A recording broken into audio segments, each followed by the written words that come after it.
बिस्मिल्लाहिर्रहमानिर्रहीम। इय्याका नअबुदु व इय्याका नस्तईन। मैं आज पख्तूनख्वा के ताजरों, पहले तो इस शानदार और जुनूनी इस्तकबाल का मैं आपका दिल से शुक्रिया करता हूं। बहुत बहुत शुक्रिया आपका। अब ये ठान लेंगे हम कोई गुलाम तो नहीं। अच्छा,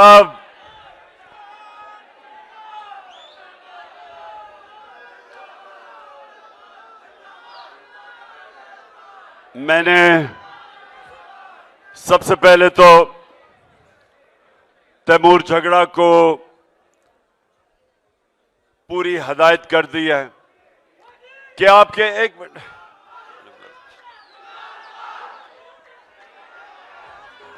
हदायत की है तैमूर को कि मेरे पख्तूनख्वा के ताजरों के जो आजकल मसले आ रहे हैं, मैंने उसे कहा कि वो सारे मसले आपके हल करे और बाद में इंशाअल्लाह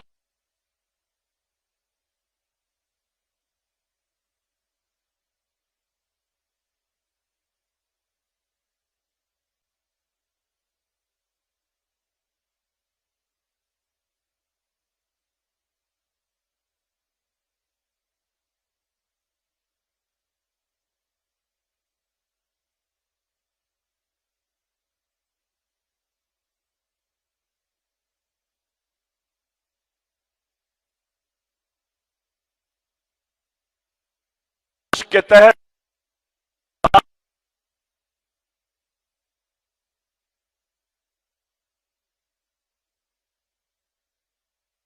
मुल्क के ऊपर मुसल्लत किया गया और उसके बाद जो आपने हालात देखे और आप सबसे बेहतर जानते हैं कि वो मुल्क 17 साल के बाद जो सबसे तेजी से तरक्की कर रहा था, जिसकी इकोनॉमिक ग्रोथ, और ये जो हर साल पब्लिश होती है the economic survey of Pakistan, इसी हुकूमत ने पब्लिश की थी, जो हर साल का वो सर्वे होती है कि मुल्क के माशियत के क्या हालात हैं।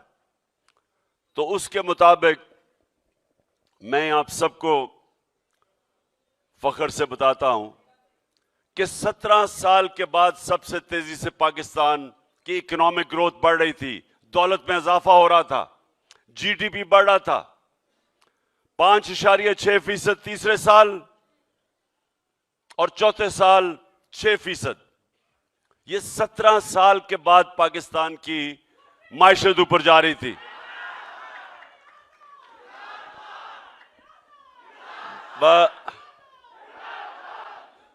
देखिए, मैं